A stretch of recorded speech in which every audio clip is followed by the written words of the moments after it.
আমরা যারা খেলা এতদিন ধরে দেখে আসছি এইভাবে গোল বাতিল হইতে দেখি নাই। আসলে এটা ক্রোয়েশিয়ার জন্য মানে ক্রোয়েশিয়ার যে গোলটা বাতিল হলো ইউস্কো ভার্ডিয়াদের একদম লাস্ট মোমেন্টে, যেটা হলে ম্যাচ এক্সট্রা টাইমে যেত। আর এক্সট্রা টাইমে গেলে পর্তুগাল হারতো।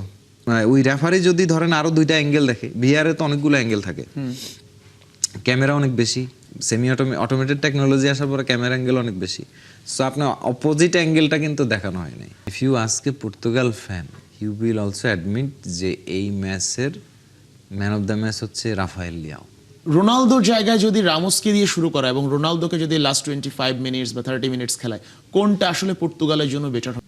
যে হাইপটা নিয়ে বিশ্বকাপে এসেছিল পর্তুগাল, ম্যাচের পর ম্যাচ দেখে মনে হচ্ছে পর্তুগাল আসলে টিম হিসেবে সেই পারফরমেন্সটা দেখাতে পারছে না। আর ঠিক এ কারণে প্রত্যেকটা ম্যাচে তাদেরকে স্ট্রাগল করতে হচ্ছে একই ধরনের সমস্যায় পড়তে হচ্ছে বারবারও। সব বিষয়ে আলোচনা করব। আমার সঙ্গে আছেন ফুটবল অ্যানালিস্ট হাবিবুর রহমান। আপনাকে স্বাগত জানাচ্ছি খেলা যুগে। Thank you. খেলাটা দেখলেন এবং আমি যে মানে শুরুতে যে কথাটা বলছিলাম যে হাইপ নিয়ে বিশ্বকাপে এসেছিল পর্তুগাল, ম্যাচ হয়তো বা জিতছে, কিন্তু আপনার কাছে কি মনে হচ্ছে ওই হাইপটা তারা ডিজার্ভ করে এই মুহূর্তে? আমি আসলে এই ম্যাচটা হওয়ার আগে, আরো 2-1 দিন আগে আমাকে যারাই কোশ্চেন করছে, আমি বলছি যে এই ম্যাচটাতে পর্তুগালকে আমি যতটুকু যা দেখেছি গ্রুপ স্টেজে, এই ম্যাচটাতে ফেভারিট হয়ে মাঠে নামতেছে ক্রোয়েশিয়া। মানে এবং ফার্স্ট হাফে আই ওয়াজ রং। ফার্স্ট হাফে পর্তুগালকেই মনে হচ্ছিল যে তারা ফেভারিট, বাট আসলে এটা আমার কাছে পার্ট অফ দ্য প্ল্যান মনে হয়েছে। ক্রোয়েশিয়া হচ্ছে এনার্জি রিজার্ভ করেছে, যেহেতু তাদের স্কোয়াডটা এইজি, এনার্জি রিজার্ভ করছে, পর্তুগালকে অনেকটা খেলতে দিয়েছে বলা যায়, তবে লো মিড ব্লক দিয়ে রেখেছিল। তো যে কারণে পর্তুগাল খুব বেশি গোলের কাছাকাছি আসতে পারেনি। একটা সুযোগ ক্রোয়েশিয়া পাইছে, ওটাই মনে হয় কাজে লাগাইছে। ফার্স্ট হাফেই তো গোলটা হয়েছে না, গোলটা না সেকেন্ড হাফে শুরুতেই হয়েছে। হ্যাঁ, তো ক্রোয়েশিয়া মানে সেকেন্ড হাফটা শুরু হওয়ার পরই ক্রোয়েশিয়া জাস্ট তাদের ওই বল কন্ট্রোলিং যে খেলা একদম পুরো চেঞ্জ করে দিয়েছে। বলতে পারেন যে তারা মডরিচকে আরও সেন্ট্রালি নিয়ে আসছে। Centrally between the line Modric যতগুলো পাস রিসিভ করছে, 2 উইং রিলিজ করছে, মানে হয় এদিক নাহলে ওই দিক, এবং তাকে খুব ক্লোজ রেঞ্জে অন্যান্য ক্রোয়েশিয়ান প্লেয়াররা কানেক্ট করছে, এবং এত বেশি কানেক্ট করছে যেটা ক্রোয়েশিয়া খুব দ্রুত, মানে ক্রোয়েশিয়া যেটা স্লো খেলছে, খেলাটাকে স্লো করে রাখছিল, আপনার মনেই হয় না যে ক্রোয়েশিয়া এত ফাস্টও খেলতে পারে। মানে এত ফাস্ট করে দিয়েছে খেলাটা, পাসিং টেকনিক আদার্স এবং ফাস্ট ওভারল্যাপিং সব কিছু করছিল সমানতাল, আর যেটা রেজাল্ট ক্রোয়েশিয়া পেয়ে গেছে। পাওয়ার পরে ক্রোয়েশিয়া আবার কিছু সময় খেলা স্লো করছে, সেটা 5 থেকে 6 মিনিট, তারপর আবার খেলা ফাস্ট করে দিয়েছে লিড ডাবল করার জন্য। অফসাইড না হলে তাদের লিড ডাবল হয়, তাদের এরপরে আরও 2টা গোল হয় যেটা অফসাইডে বাতিল হয় আসলে। এরপরে পেনাল্টির, পর্তুগাল যে পেনাল্টিতে আসে ওইটা সমতায় ফেরে আর কি।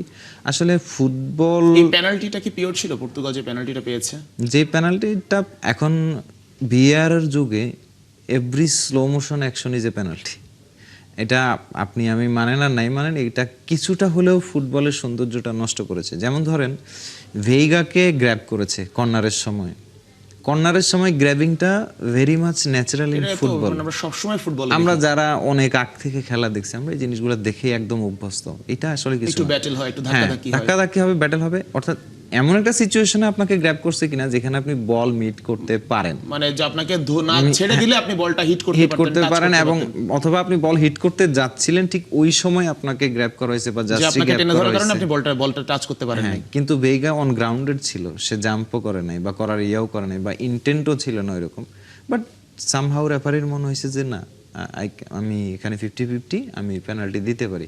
50-50 সিচুয়েশনে রেফারি যেটা ডিসাইড করে সেটা ম্যাচের ভালোর জন্য, যে কোনো সিচুয়েশনে বা বিতর্ক এড়াতে ডিসিশন নেওয়ার অনেক কিছু থাকে, অনেকগুলো ফ্যাক্টর থাকে, প্রেশার থাকে, সো সেই হিসাবে পেনাল্টি ডিসিশন নিতে পারে। বাট এরপরেও ক্রোয়েশিয়া ক্লিনলি ম্যাচ ডমিনেট করছে এবং তারা জিততে পারতো। প্লে মেক করেছে মডরিচ, মানে ওয়াজ প্রাইম মডরিচ, যে ওয়েতে মিডফিল্ড ডমিনেট করছিল। ব্রুনো ফার্নান্দেজ, জোয়াও নেভেস, ভিতিনাদেরকে শিশু মনে হয়েছিল মডরিচের কাছে, এক মডরিচ তিনজনকেই একদম চাইল্ড মনে হয়েছিল, রাইট? মানে সে বিটুইন দ্য লাইনে পাস রিসিভ করতেছে, লং বল দিচ্ছে, গ্রাউন্ডেড পাস দিচ্ছে, এদিক থেকে ডিকটেট করছে, আবার নিজে সেন্ট্রালি ঢুকতেছে, আবার গার্ড দিচ্ছে।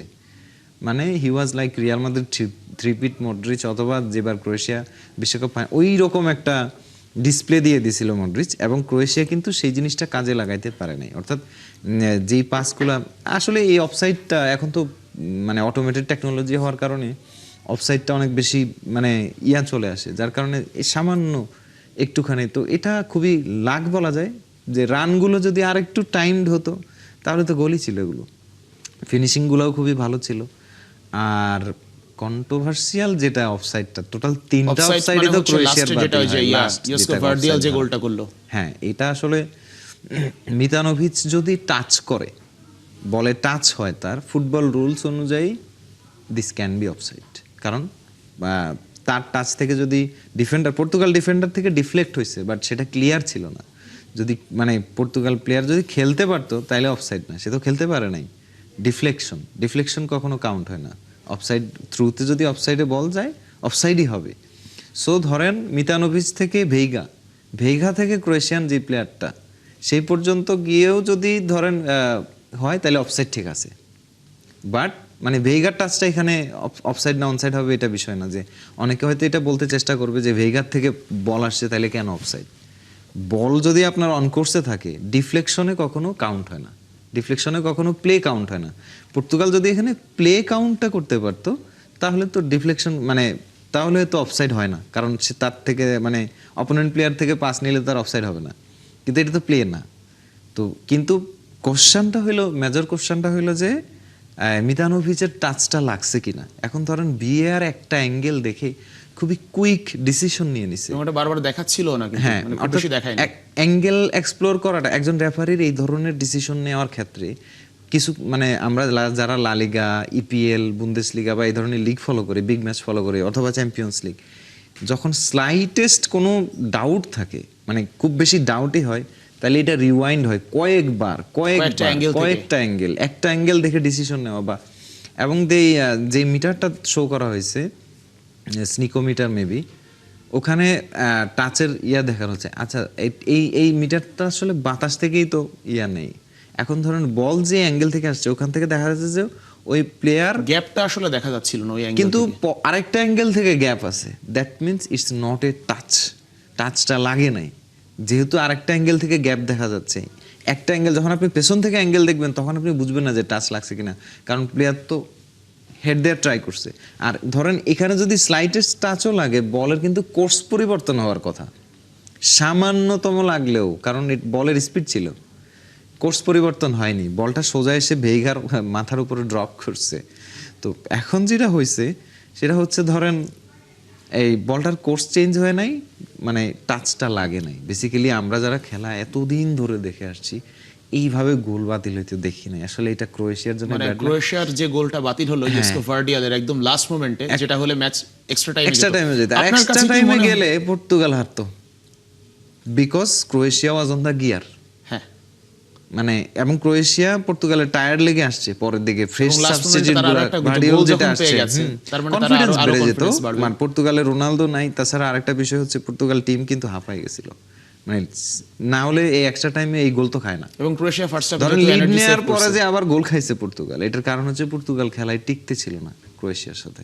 তার মানে কি আমি যদি মানে একটু মানে ডিরেক্ট লাইনে যদি যাই, রোনালদোকে টিকিয়ে রাখার জন্যই কি মানে অনেক সময় কি হয় কি না এই ধরনের সিদ্ধান্ত যে রোনালদোকে বিশ্বকাপে রাখতে হবে? ভিকটিম ফেভার বলে ফুটবল একটা কথা আছে, ধরেন ভিকটিম হচ্ছে ক্রোয়েশিয়া, এটার ভিকটিম ক্রোয়েশিয়া বলতে পারেন। আমরা যারা ফুটবল দেখি, ধরেন আমি নিউট্রাল পয়েন্ট থেকে বলি, নট ফ্যান অ্যাঙ্গেল থেকে, আমিও চাইবো বা যারা চায় যে মানে যারা বিশ্বকাপটাকে আরো বেশি উন্মাদনা টিকায় রাখতে চায়, জমায় রাখতে চায়, সেই ক্ষেত্রে পর্তুগাল তো অ্যাটলিস্ট কোয়ার্টার, রাউন্ড অফ 16 এসব পর্যন্ত মানুষ সেমি গেলে আরো ভালো, হ্যাঁ, কারণ তাহলে ফাইনাল গেলে আরো ভালো, মেসি রোনালদোর মতো ব্যাপার তৈরি হবে। তো এখানে আসলে বিষয়টা হচ্ছে কি ফুটবলে অনেক সময় এই সমস্ত জিনিস খুব ম্যাটার করে। রেফারিরাও অনেক সময় প্রেসারে থাকে ডিসিশন দিতে। ধরেন গোল কিন্তু রেফারি দিয়ে দিছে, মানে initial call was goal, then VAR intervene, এবং ভিএআরে খুব তাড়াহুড়ো দেখলাম একটা গোলটা বাতিল করার। মানে অর্থাৎ ওই রেফারি যদি ধরেন আরো দুইটা অ্যাঙ্গেল দেখে, ভিএআরে তো অনেকগুলো অ্যাঙ্গেল থাকে, ক্যামেরা অনেক বেশি, সেমি অটোমেটেড টেকনোলজি আসার পরে ক্যামেরা অ্যাঙ্গেল অনেক বেশি। সো আপনার অপোজিট অ্যাঙ্গেলটা কিন্তু দেখানো হয় নাই, মানে রেফারিকে ওই অ্যাঙ্গেলটা কিন্তু একটা অ্যাঙ্গেল দিয়েই জাজ করতে দেওয়া হয়েছে, এবং সেই অ্যাঙ্গেলটা জাজ করার সময় ওখানে একটা সিসমোগ্রাফ দেখানো হয়েছে। এখন এই গ্রাফের উপর বেস করে রেফারি ধরে নিছে যে ইটস এ টাচ, কিন্তু গ্রাফটা অফ করে দিলে রেফারি আরো কয়েকটা অ্যাঙ্গেল রিউইন করতো যে দেয়ার ইজ এ গ্যাপ, ওই গ্যাপটা হয়তো ওই অ্যাঙ্গেল থেকে দেখলে দেখা যেত, তখন কি হইতে পারতো যে ঠিক আছে। আর মানে অন কোর্স অফ দ্য বলে কিন্তু অফসাইড হচ্ছে না, মানে পর্তুগালের প্লেয়ারের কারণে অনসাইড না, মানে মিতানোভিচের টাচ হলে অফসাইড নিশ্চিত, রুলস তাই বলে। কিন্তু প্রশ্নটা হলো টাচটা হয়েছে কিনা, সেটা তো ভালোভাবে দেখানো হয়নি। ভালোভাবে দেখানো হয়নি। পরবর্তীতে অনেকগুলো মানুষ তো এখন অনেক চালাক, বের করে ফেলে। এখন ধরেন টুইটার বা আদার্স অন্যান্য জায়গায় মারাদোনার যদি হ্যান্ড অফ গড 1 বছর 2 বছর পরে বের হতে পারে, হ্যাঁ, মানে এটা এখনকার যুগ তো আরো স্মার্ট না, ক্যামেরার যুগ। মাঠে ধরেন ফিল্ড ক্যামেরার বাইরেও মানুষের হাতে হাতে ফোন, হাতে মোবাইল আছে, ওখানে জুমিং ক্যামেরাগুলো অনেক পাওয়ারফুল থাকে, চলে আসে আসলে বিষয়গুলো। তো গ্যাপটা আসলে ছিল আর কি, টাচটা হয়নি। তো তার মানে আমরা তো ধরে নিচ্ছি যে আসলে রোনালদোকে রাখাটা আসলে বিশ্বকাপে রাখার একটা ব্যাপার থাকে, যেহেতু বিজনেস, এই যে আমরা যেমন হাইড্রেশন ব্রেক দেখি, ব্র্যান্ড বিজনেস বলে একটা কথা আছে। আচ্ছা, আমরা একটা মানে পর্তুগাল ফ্যানরা একটা জিনিস দাবি তুলছিল যে ব্রেক মানে এক্সট্রা টাইম 10 মিনিট কেন দেয়া হলো, যদিও তারা পিছিয়ে ছিল, এবং 10 মিনিটের পরে আরো কেন 14-15 মিনিট হয়ে গেল, তারপরেও খেলা কেন বন্ধ হচ্ছিল এর না? মধ্যে এক্সট্রা টাইমে একটা গোল হয়েছে না, সেলিব্রেশন হয়েছে না, মানে এটা পর্তুগাল ফ্যানরা বলছে যে এক্সট্রা টাইমেরও তো এক্সট্রা টাইম থাকে। খেলা যখন পজ হয় তখন রেফারির ঘড়িতে সেটা পজ হয়, তো ওই সময়টা আবার যোগ হয়। এই কারণে আমরা ঘড়িতে দেখি কি এটা 14 মিনিট হয়ে গেছে। এই অভিযোগটা পর্তুগাল ফ্যানরা না, আর্জেন্টাইন ফ্যানদেরও ছিল নেদারল্যান্ড যখন সমতায় আসে গত ওয়ার্ল্ড কাপে। হ্যাঁ, ধরেন যদি ক্রোয়েশিয়া সমতায় না আসতো তাহলে এই কথাটা উঠতোই না যে এত টাইম কেন বললো। টাইম যতই হোক আপনাকে খেলতে হবে, আপনাকে ডিফেন্ড করতে হবে। রেফারি যতক্ষণ বাঁশি না দিচ্ছে আপনাকে মনোযোগ রাখতে হবে। টাইম তো আপনাকে বাঁচাইতে পারবে না, আপনাকে আপনিই সেভ করতে হবে, যেটা আর্জেন্টিনা পারে না এই ডাচদের বিপক্ষে, তাই না? 110 মিনিট দিছে, 111 মিনিটে গোল খাইছে, তাই না? 2-0 তে আগে থেকে সেই ম্যাচে লাস্টে যায় ভেগাস 110 দুইটা গোল মিনিট করে ফেলছে, টাইম দিছে, 11 মিনিটে গোল খাইছে না আর্জেন্টিনা। তো এখানে তো আসলে ওইরকম। আবার ধরেন এই 14, 15, 16 মিনিটের মধ্যে আবার অনেকগুলো ভিআর চেকের বিষয় গেছে, গোল হয়েছে, আবার সেলিব্রেশন হয়েছে। তো এই একটা ব্যাপার তো ছিল। ধরেন লাস্ট মিনিট যে ইকুয়ালাইজারটা ক্রোয়েশিয়া করছে, এরপরে তো অনেকক্ষণ ভিআর চেক হয়েছে, তো ওইটুক খেলা আবার চলবে না। আর মানে ধরেন এটা একটা রোবারি হয়েছে ছোটখাটো। আচ্ছা, আমরা যদি বলি যে রোনালদোর কথা যদি বলি, রোনালদো ফার্স্ট হাফে নামতেছে, পেনাল্টি গোল যদি তার বাদ দিই, রোনালদোর পারফরমেন্স ওই পেনাল্টি গোল বাদ দিয়ে তাকে ধরা হচ্ছে man of the match penalty গোলে। আলটিমেটলি পেনাল্টি গোল ছাড়া তার পারফরমেন্স কি ছিল আজকের ম্যাচে? If you ask a Portugal fan, you will also admit যে এই ম্যাচের ম্যান অফ দ্য ম্যাচ হচ্ছে রাফায়েল লিয়াও। রাফায়েল, এবং আমরা যারা ফুটবল দেখি, ফুটবল অ্যাপগুলোর রেটিংও তাই বলে, যদিও লিয়াও গোল মিস করেছে বেশ কিছু। গোল মিস করুক, প্রবলেম না। গোল মিস বলতে সে একটা উডওয়ার্ক হিট করছে, সেটা তার ইন্ডিভিজুয়াল শট ছিল, এটা তারা কেউ বানায় দেয়নি। আর একটা ব্যাপার ছিল অ্যাসিস্ট, যে পর্তুগালের যে লিডিং গোলের অ্যাসিস্ট, অর্থাৎ সবসময় আমি দেখছি যে ম্যাচ উইনারদেরকে ম্যান অফ দ্য ম্যাচ দেওয়া হয়। তো লিডিং গোলের অ্যাসিস্টটা এসেছে তার ক্রিয়েশন থেকে। আর সে থ্রু আউট দ্য ম্যাচ পুরো একটা উইং জুড়ে ক্রোয়েশিয়াকে বিজি রাখছে ওখানে। He was a continuous threat. Rafael Leao যখন পিকে থাকে তখন আমরা যেই রাফায়েল লিয়াওকে চিনি, এটা সেই রাফায়েল লিয়াওই ছিল। এবং সে একটা মনস্টারের মতো হয়ে গেছিল, ওই একটা উইং জুড়ে এত বেশি প্রেশার ক্রিয়েট করতেছিল। এখন ধরেন অ্যাসিস্টও করছে, তার রেটিংও 8.2+, এবং ধরেন ম্যাচ উইনার। বাট সামহাউ রোনালদোর একটা গ্লোরি যোগ হয়েছে এখানে। নকআউট স্টেজে তার কখনো গোল ছিল না, প্রথম গোল পেনাল্টি থেকে, প্রথম গোল পেনাল্টি থেকে হোক আর যেমনি গোল তো গোলই। পেনাল্টি রেফারি দিলে তো পেনাল্টিও খেলার অংশ। এখন এটাকে খেলার অংশ মনে করতো না আর কি পর্তুগাল ফ্যানরা, বাট পেনাল্টি খেলার অংশ। সো পাইছে, গোল স্কোর করছে, ওপেন প্লে থেকে পারে নাই। পেনাল্টি স্কোর করাও অনেক টাফ, মেসি মিস করছে না এই ওয়ার্ল্ড কাপ। রোনালদোকে নিয়ে আলোচনা করছিলাম। আর একটা পয়েন্ট, সেটা হচ্ছে রোনালদো প্রত্যেক ম্যাচে স্টার্ট করছে এবং বেশ লম্বা টাইম খেলছে। গঞ্জালো রামোস বেঞ্চ থেকে শুরু করছে, এবার আজকেও বেঞ্চ থেকে শুরু করে সে গোল পেল, এবং গত ওয়ার্ল্ড কাপে বেঞ্চ থেকে শুরু করে সে হ্যাটট্রিকও পেয়েছে, 4 গোল করেছিল সম্ভবত এক ম্যাচে। রোনালদোর জায়গায় যদি রামোসকে দিয়ে শুরু করা এবং রোনালদোকে যদি লাস্ট 25 মিনিটস বা 30 মিনিটস খেলায়, কোনটা আসলে পর্তুগালের জন্য বেটার হবে আপনার কাছে মনে হয়? এখন ধরেন আমি যদি এটা বলি, আমাকে হয়তো বায়াসড মনে করবেন, কিন্তু রিয়েলিটি ইজ ডিফারেন্ট। ফুটবলিং ওয়ার্ল্ডে ধরেন একটা এজ অবশ্যই ডিক্লাইনিং এজ। আপনি রোনালদো আজকে অনেকগুলো এরিয়াল সুযোগ পেয়েছে, যেগুলাতে পা মিট করলে, মাথা মিট করলে, বা রোনালদো সুসব ফিনিশিং দিতে পারলে তার হ্যাটট্রিক হয়। পর্তুগাল চান্স ক্রিয়েট করে না, এটা একদম ভুল কথা। চান্স তো অনেক ক্রিয়েট হয়েছে। অর্থাৎ রোনালদো থাকলে ফার্স্ট হাফে খেলা পর্তুগাল বের করে ফেলে। মানে এই ধরনের কিছু ডেডলিয়েস্ট ক্রস আসছিল, মানে প্রাইম রোনালদো বা হ্যাঁ, হচ্ছে রোনালদোকে ওইরকম। যেটা আমরা দেখি কিন্তু রোনালদোর পজিশনিং সেন্স বলেন, আদার্স বলেন, ওপেন প্লে থেকে মানে সিরিয়াস ডিফেন্সিভ সেটআপ বিট করে গোল দেওয়ার যে ইয়াটা, ওইটা চলে গেছে। বাট একটা ফিনিশিং খুব ভালো ছিল, যেটা রোনালদো অফসাইড হয়েছে, ওইটা মানে খুবই টেকনিক্যাল, বলের রিসিভিং টাচটা ছিল রোনালদো সূচক, মানে লং বল আসছিল, রিসিভ করাটা একদম রোনালদো সূচক হয়েছে। এরপরে যে চিপ করে গোল দেওয়া, ওইটাও রোনালদো সূচকই হয়েছে, বাট ওটা সামহাও অফসাইড ছিল। কিন্তু আমি যদি মানে যে প্রশ্নটা করলাম আপনাকে, যে মানে কোনটা আসলে পর্তুগালের জন্য ভালো, রোনালদোকে শুরু করেন আর রামোসকে শুরু করেন? আমি যদি মানে বলি, সেক্ষেত্রে টিম বেশি কানেক্ট করে রামোস, মানে স্ট্রাইকার প্রোফাইল হিসাবে। আমি নামের দিকে যাব না, নামের দিকে গেলে রোনালদো। নাম বাদ দিয়ে যদি এখনকার সিচুয়েশন ধরেন, যে পর্তুগাল কখন বেশি ইফেক্টিভ প্রডিউস করতে পারবে, কখন বেশি থ্রেট প্রডিউস করতে পারবে, কারণ রোনালদোকে এখন অনেক ডিফেন্ডার থ্রেটও মনে করছে। আচ্ছা, আর আজকে যদি ফার্স্ট হাফে রামোস নামতো মানে সিচুয়েশন কেমন হতো? পর্তুগাল অনেক বল সাপ্লাই করছে, অনেক বল বের করছে, এবং ফার্স্ট হাফে তারা ডমিনেটটা করছে। হ্যাঁ, ফার্স্ট হাফটাই পর্তুগালের মানে ইয়া ছিল, ডমিনেশন ছিল, এবং ফার্স্ট হাফেই খেলা হয়তো বের হয়ে যেত, কারণ ক্রোয়েশিয়া যেহেতু ধরে খেলছিল। কিন্তু পরে যখন ক্রোয়েশিয়া আক্রমণাত্মক যায়, তখন রোনালদো থাকা অবস্থায় পর্তুগাল ধরেন 11 ম্যানে 10 ম্যানের মতো আচরণ করতেছিল, বিকজ রোনালদো ড্রপ করছিল না বা ওইভাবে হোল্ড করছিল না। রোনালদো ম্যাক্স টাইম অফসাইড পজিশনে ছিল। তো তখনই আসলে কোচ একটা ব্রেভ ডিসিশন নিছে, যে না, আমাকে এখন 1-1 আছে, আমাকে এখন ডিসাইড করতে হবে, এই ম্যাচ হয়তো এক্সট্রা টাইমে যেতে পারে।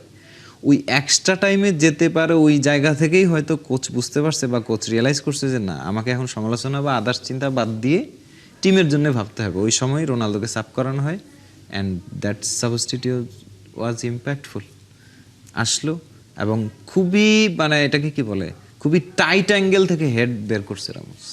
আচ্ছা, আমরা একটু আর্জেন্টিনার দিকে ফিরতে চাই। ভোরে আর্জেন্টিনার খেলা কেপ ভার্দের সাথে ম্যাচ, যারা উরুগুয়ের সঙ্গে ড্র করছে, সৌদি আরবের সঙ্গে ড্র করছে, স্পেনের সঙ্গে ড্র দিয়ে তারা ওয়ার্ল্ড কাপের শুরুটা করছে। এই কেপ ভার্দে আর্জেন্টিনার জন্য কতটা টাফ হবে বলে মনে হয়? না, আর্জেন্টিনাকে হয়তো মিনিমাল একটা পেইন দিবে ফিজিক্যালি। পেইনটা কেমন হবে? মিনিমাম, মানে ওই রকম আসলে যে long একটা আর্জেন্টিনা time যে goal করতে ওয়ার্ল্ড দিচ্ছে না এমন? চ্যাম্পিয়ন, না, এখানে ধরেন উরুগুয়েও তো 2 গোল দিছে, কিন্তু বিপরীতে 2টা দুইটা গোল গোল খেয়ে কনসিড গেছে। করছে। কিন্তু আর্জেন্টিনা তো 2 গোল দিয়ে খাবে না। আর স্পেনের যে ম্যাচটা বলেন, সৌদি আরব গোল দিতে পারে নাই, কারণ সৌদি আরবের গোল স্কোরিং এর ওই ইনস্টিংক্ট নাই, বা ওই রকম মানে অ্যাটাকিং টিমও না যে সৌদি আরব খুব বেশি গোল দিবে। সো সেক্ষেত্রে কি মানে ধরেন স্পেন কেন গোল দিতে পারে নাই, সেটা হচ্ছে গোলকিপার ওই দিন অতিমানবীয় হয়ে উঠছিল, আর হচ্ছে স্পেন তখনও কানেক্ট করে নাই। ওইটা মেবি স্পেনের প্রথম ম্যাচ ছিল। হ্যাঁ, স্পেন তখনও কানেক্ট করে নাই, লামিন ইয়ামাল ছিল না, সো ওরা ওয়েল কানেক্টেড ছিল না। তারপরেও স্পেন এমন না যে স্পেন অনেকগুলা ক্লিয়ার চান্স ক্রিয়েট করছে, কয়েকটা শট নিছে, বাট এগুলা সেভ যোগ্য ক্লিয়ার চান্স। আমি এমন একটা অ্যাঙ্গেল দেখছি যে পেদ্রি সেকেন্ড বারে ক্রস করছে, সেখান থেকে হেডটা ইন্টারসেপ্ট করে দিছে কেপ ভার্দের কিপার, কিপার না, ডিফেন্ডার। কিন্তু পেদ্রির পিছনে বক্সের কর্নারে একটু পিছনের দিকে ডায়াগোনাল রানে ছিল ওরিয়াজাবাল। ওই সিচুয়েশনে নাম্বার 10-এ গ্যাপ ছিল, মানে ওখান থেকে গ্যাপ ছিল, শুটিং গ্যাপ ছিল। তো ওই বলটা ওইখানে না দিয়ে এখানে দিলে তখনই গোল হয়। এই ধরনের অনেকগুলা সিচুয়েশন ছিল যে এখানে স্পেনকে মনে হয়েছে ডিসকানেক্টেড। এখন আজকে যে স্পেনটা খেলছে, এই স্পেনের সাথে কেপ ভার্দে যদি খেলে, তখন তাইলে মনে করেন যে 5-6 গোলও খাবে। এরকম একটা আর্জেন্টিনা তাহলে কয় গোল দিতে পারে কেপ ভার্দিকে? 3 থেকে 4 গোল তো দেওয়ার কথা। ধরেন ফার্স্ট হাফ একদম 0-0 গেল, কিন্তু যখনই কেপ ভার্দে গোল খাবে, খোলস ছেড়ে বের হইলেই ভেঙে ফেলবে, মানে ওইভাবে আর সুযোগ দেবে না। আর আরেকটা বিষয় হচ্ছে, ধরেন আর্জেন্টিনা তো সিচুয়েশনাল উইং তৈরি করে, ডেপথ তৈরি করে, আবার পিছনে গার্ড রাখে। তো কেপ ভার্দে যে কাউন্টারে যাই খুব বেশি সুবিধা করতে পারবে তা না। কেপ ভার্দে আবার সেট পিসে যে আর্জেন্টিনাকে হিট করবে ওরকমও না, আর্জেন্টিনা সেট পিস ডিফেন্ডিংয়ে ভালো। তাহলে কেপ ভার্দে হচ্ছে গিয়ে লং বল খেলে যদি কোনো বলকে খুবই অতি মানবীয় কন্ট্রোল করে ভিতরে ঢুকে ভেঙে গোল করা যায়, সেক্ষেত্রে কেপ ভার্দে গোল পেতে পারে। বাট রেগুলার প্লেতে, রেগুলার সিস্টেমে কেপ ভার্দে গোল পাওয়া কষ্টকর হবে। তো গোল যদি না পায়, নার্ভি মুভমেন্ট যত, পেনাল্টি শুট আউট বা টাইম যত আগাবে, তো আর্জেন্টিনা ফেভারিট, মানে আর্জেন্টিনা আরো ভারী হয়ে থাকবে। আর ধরেন আজকে মডরিচ স্টাইলে খেলা শুরু করছে, দুই দিকে যখন এত অতিমাত্রায় ক্রিয়েটিভিটি মানে ক্রিয়েট করতেছিল প্লেমেক করতেছিল, তখন তো পর্তুগালকে ক্রোয়েশিয়ার তুলনায় মানে অনেকটা আন্ডারডগ মনে হচ্ছিল। তো এই কাজটা তো মেসি, তো ধরেন মেসির যে রিদম বা শুরু থেকে যেটা চলছে, এই কাজটা তো মেসি শুরু থেকেই করবে, ম্যাচের মানে from the very first minute থেকে স্টার্ট করবে। সেক্ষেত্রে ধরেন আরেকটা জিনিস আমি আপনাকে বলি, এটা আপনাকেই বলি, আগেও বলছিলাম, সেটা হচ্ছে কিছু কিছু টিমে এমন কিছু কিছু প্লেয়ার থাকে যারা মাঠে দাঁড়ায় মেসিকে খেলতে দেখে, দে এনজয় মেসি, ডিফেন্ডাররা করে, কিপারদের গোলকিপারও তো এই ডিক্লিয়ারেশন দিয়ে দিয়েছে। মানে তারা মেসিকে উপভোগ করে মাঠে খেলা চলাকালীন সিচুয়েশনে। তো ধরেন আপনার আশেপাশে যদি আপনার ফ্যান খেলে, আপনার জন্য জিনিসগুলো অনেক ইজি হয়ে যায়। এই মেসি এই দিকটা একটা আমার এক্সট্রা পাওয়া। বুঝ পেয়ে গেছি। Thank you Habibur Rahman. আমরা নিশ্চয়ই আর্জেন্টিনার ম্যাচে সেই ইম্প্যাক্ট গুলো দেখবো। কথা বলছিলাম হাবিবুর রহমানের সঙ্গে আর্জেন্টিনা পর্তুগাল নিয়ে। আর এই ছিল এখনকার খেলা যোগে। সরাসরি সংবাদ আর অনুষ্ঠান দেখতে চোখ রাখুন একাত্তরের ফেসবুক পেজ আর সাবস্ক্রাইব করুন একাত্তরের ইউটিউব চ্যানেলে। সঙ্গে থাকুন একাত্তরের।